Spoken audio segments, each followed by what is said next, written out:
Sa Biblia, mabasa nato letra por letra, mga pari, sinugo sa Ginoong Dios nga labing kamanan.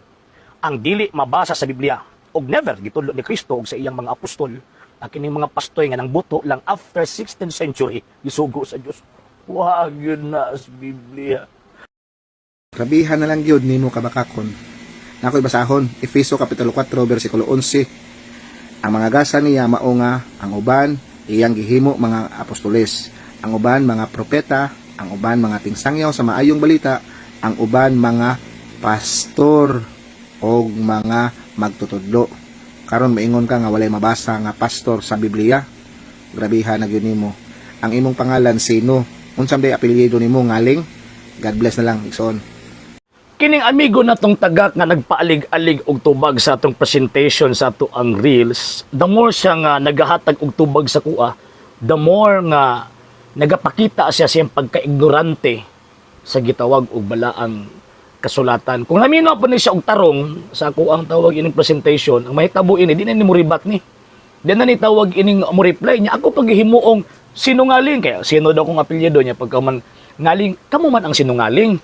Dili man ako. Nga naman tanaw man akong presentation paminawag tarong.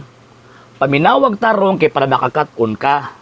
Ang akong giingon dili ta makabasa sa balaang kasulatan bisag usa ka sitas. Na kini mga pastoy nga nang buto lang, mingbuto lang after 16th century or ika-16 ka siglo nga gisugo ng Kristo, wa tay mabasa ana. Wa ko maingon nga way mabasa pulong pastor sa Biblia. Nabi to tay mabasa pulong pastor sa Biblia, pero di man na kamo. Kalayo ba ninyo tinai? Gisulat ang libro kanang gitawag og epistola ni San Pablo ngadto sa episode chapter 4 verse 11 kanang gi-quote nimo nga tawag ini nga sitas. Gisulat na in between sa 60 AD hangtod sa 63 AD. Kamo ning buto mo after 16th century, giunsa nyo pag-connect ni anang maong gitawag og sitasa. So nagbasa-basa lang mo, angkon-angkon lang mga wa mo'y koneksyon sa gitawag og balaang kasulatan. Mabita akong giingon, after 16th century, daghan mga minute, mga bakakon, usan na ni. Ang iyang pagkabutbuton, ang iyang pagkabakakon, ipahid pas ko, liman ka gikot-kot lang niya ang Ephesians chapter 4 verse 11, kumo kay na ay mabasang pastor, apil na sila. Wa kalipakig colored ana.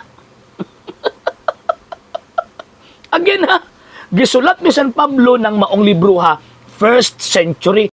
Kamo bing buto mo after 16th century na. So saan nyo pag-connect sa 1st century nga tawag ining letters of the apostles? Wala mo yung gitawag o connection. Manang bisang pagkapila mo mo angkon, kanang inyong dapat i-claim ninyo, dapat inyong hanang i-prove. Okay. Atoan lang tawag ining sumadahon mga sir ug mga apiling atong higalang tagak. Ang imong gi-quote nga libro, Ephesians chapter 4 verse 11. Unsa may gusto ni San Pablo din ha? Kinahanglan ipalig-o niya ang tibuok iglesia, pinaagi sa mga gasa nga gihatag sa Dios ni ining maong iglesia ha. Kanang giingon din ng pastor, dili na pastoy nga nang buto lang after 16th century, kundi referring na dito sa mga obispo. Acts of the Apostles chapter 20 verse 28. Same nga tawag ining apostol nga nagsuot anang Ephesians. Ang misulti sa Acts chapter 20 verse 28 nga kanang maong iglesia ang gitugyan din na sa Espiritu Santo nga mahimong magbalantay mga obispo. Kay ang panag-ingnan sa pagkapastor si Kristo. Si Kristo nga pastor at the same time pari. So kanang Ephesians chapter 4 verse 11 kanang gisulti na Saint Paul din ha, refer na dito sa pastor nga pari. Dili kay pastor nga dili pari, kay pastoy na. Pastoy na. So karon unsay mahitabo? Unsa niyo pag-connect? Mahimo mo mong bakakon. Kamo gyud ang tawag ining bakakon kay sa hinungdan nga wa mo connection anang Ephesians chapter 4 verse 11. Nganong ga-quote-quote man mo? Nganong inyo man nagikutlo nga umoy labot ana?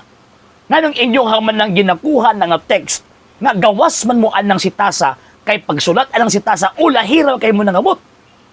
Di ba? Number 2, kanang gisulti din nga pastor pari man na, obispo. Inya sa inyo na may pari. Di ba? Supak maganda mo pari. Number 3 nga tawag ini nga point. Ang Ephesians chapter 4 verse 11 kanang giingon din ng pastor mga pinadala na. gipadala na gikan sa unang siglo hangtod sa karon nga panahon. Romans chapter 10 verse 14 to 15 kamo. Kasi may nagpadala ninyo. Claim na pud mo nga apil mo ng St. Matthew chapter 28 verse 19 to 20. Diha palang daan palpak na mo eh. Palpak na mo na nga, the more ka magribat-ribat sa kuha, the more nga makitaan or mailan sa mga tao nga ignorante mo sa gitawag og balaang kasulatan. Di man ka dito ra sa ni focus nga wala daw kuno ko nisulti daw kuno ko nga way mabasa sa Biblia pulong pastor. Di man ko parehan ninyo ignorante. Diba? Ako gayong klaro kay na ho. Walay mabasa sa Biblia nga ang mga pastor nga niboto after 16th century. Why mabasa ana? Nya, hawid ka sa pulong pastor. Wa mo ilabot ana. Wa mo ilabot anang sitasa ngano man kay kanang inyong sekta sulpotra.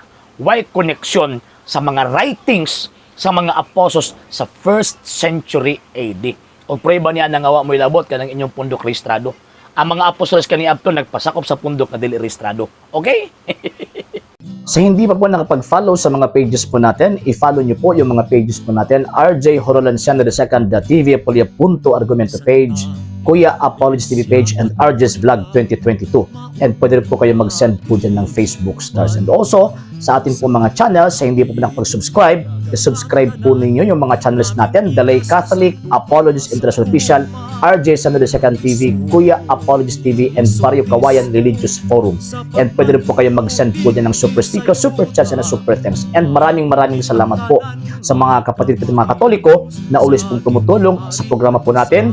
Maraming salamat po. Nang dahil po sa tulong at suporta po ninyo, ang programa pong ito, until now, andito pa rin po sa social media. And until now din po, nangangailangan pa rin po tayo sa tulong at suporta po ninyo dahil wala po kami magagawa rito mga sir, mga ma'am, kung wala po yung tulong at suporta po ninyo. Sa gusto pong tumulong, sa gusto pong sumuporta, pwede po ninyong ipadala ang tulong at suporta po ninyo sa pamamagitan po ng ating mga account numbers dyan po sa ating pong screen. And pwede nyo po kaming i-message sa ating pong page kung via remittance po yung ipadala po ninyo. Maraming salamat po in advance.